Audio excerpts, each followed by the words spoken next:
Salute, salute, salute.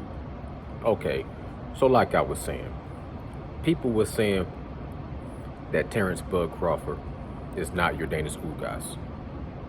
He's not going to be a stationary target and just get hit like a heavy bag. Derek James does an interview and he says Errol Spence makes you fight where he wants you to fight. And then Bud fans' rebuttal to that was Terrence Bud Crawford doesn't move. He likes to go through the fire. I mean, I understand this. Bud, boxing virtuoso. He's four-dimensional. He a jack of all trades, in my opinion. He can do everything.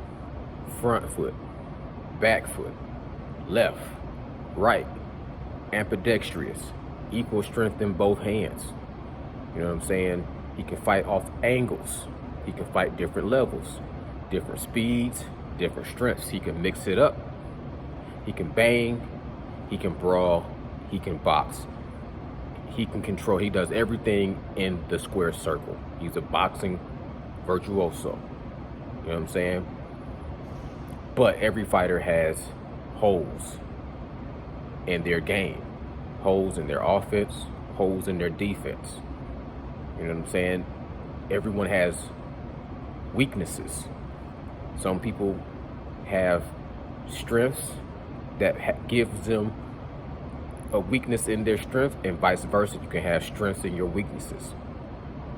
But what Errol Spence is, and I ain't gonna tell you a lot about Errol Spence and because people already got their mind made up. He's basic and he's one-dimensional.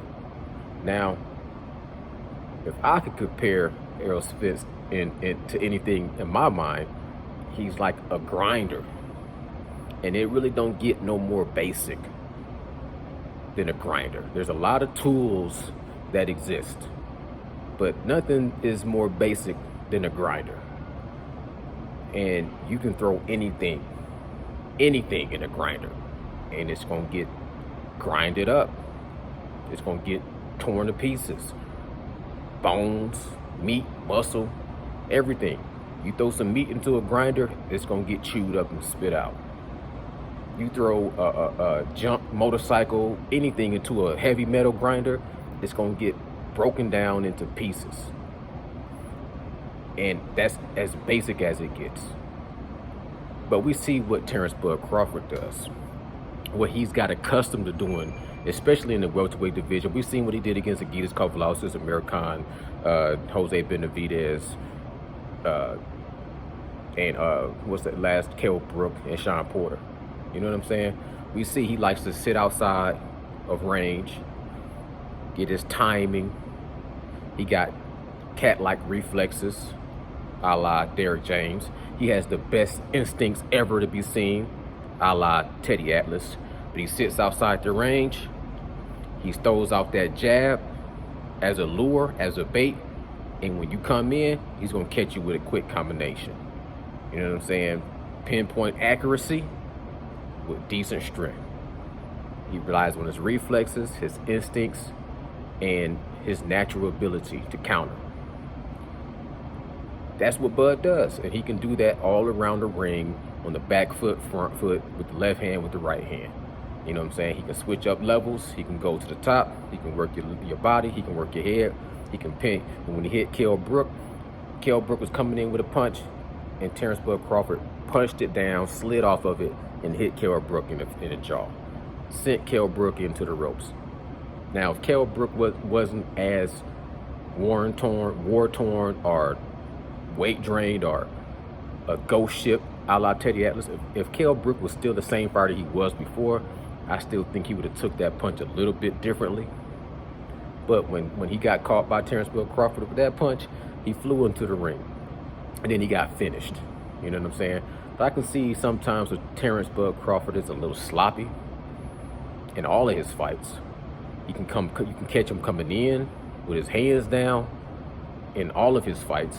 I've seen him throw very wide, loopy punches and get caught with all of his fights. not all of them, but a majority of the fights I've watched him, and I've seen all of his tails. I see a lot of his tails. When he get hit in the stomach too hard, I've seen him do that before. I seen him get caught in the face with a punch he didn't see coming. He wipe his face and he smile. And you can look at his face and you can see the expression of where he make the adjustments and say, you ain't gonna catch me like that again. You can see him get hit with a punch that don't hurt him, but it catch him and throw him off his rhythm, and he stick it out his tongue multiple times, which is always more of a, a tail. It's a poker face. You didn't hit me. You didn't catch me. You didn't throw me off my rhythm. I meant to do that.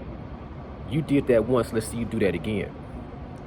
I see how Terrence Bud Crawford fights, and it's amazing to watch. But when he fights Errol Spence,